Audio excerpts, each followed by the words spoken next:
So this week the focus is on digital storytelling tools.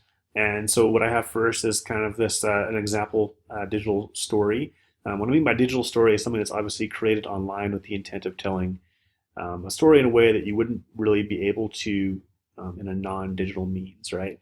So this could be anything from a more engaging PowerPoint, which we'll talk about a couple of those tools, or a movie. But I don't expect you all to actually go out and create a digital movie, okay?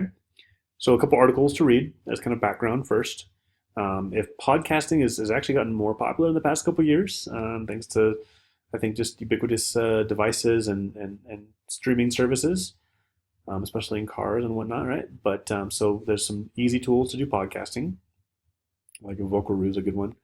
I have a few. I mean, we could spend an entire semester on these, right? Here's a few more ideas for storytelling. They have some tools here as well. Story Jumper is one. It's pretty interesting. Animoto also, like Powtoon. Storybird is a favorite. VoiceThread is a paid service, but you can get a discount for education purposes. We used to use it for forums at Fresno Pacific, but it got too expensive. But there's also one that I like. I have a few different ones. I really like Powtoon. It allows you to create kind of these animated cartoons. Prezi is pretty old now, but still a good tool in that it lets you kind of create these more interactive PowerPoints. What I like about Prezi is it allows you kind of multiple paths to get the answer out, and also you can use the structure of the Prezi to tell the story itself. And so there's a couple good examples in the tutorial there. What I'd like you to do as part of your storytelling assignment, also we used Edpuzzle, remember, in the very first week.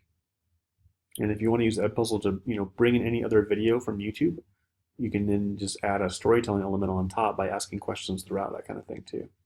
But for the assignment this week, what I'd like you to try and do is try and create something as if you were a student. So you're not going to just create me a video telling me how you would use the tool. I'd rather actually you show me something that you would have your own students make if they could. Now, even if you teach kindergarten, have your kindergartners tell you a story and record it for them, right? How engaging would that be? They would love to show their parents if possible, right? Maybe they're telling you a story about the rock they found at the river. I have a 2.5-year-old, so she's almost kindergarten age, and just they have a great imagination, right? So there's different ways you can get them to talk about things. The older it gets, of course, the more complex the story could be. I always recommend best practice is to have the students kind of plan out their story first before they go digital, kind of make an outline first, right? And if you even want to use Google Earth as part of your story and just do a screencast and then, tell a story of, a couple of you were mentioning like Egypt, right? So what if you are showing Google Earth and then maybe you're, as a student, right, you're telling the story of the pyramids as you're walking around the pyramids. That would be amazing. Kids would absolutely love it, right? You could have, I've seen examples of that with Google Earth and kind of just doing a screencasting, which again, I just use Screencast-O-Matic with hyphens.com.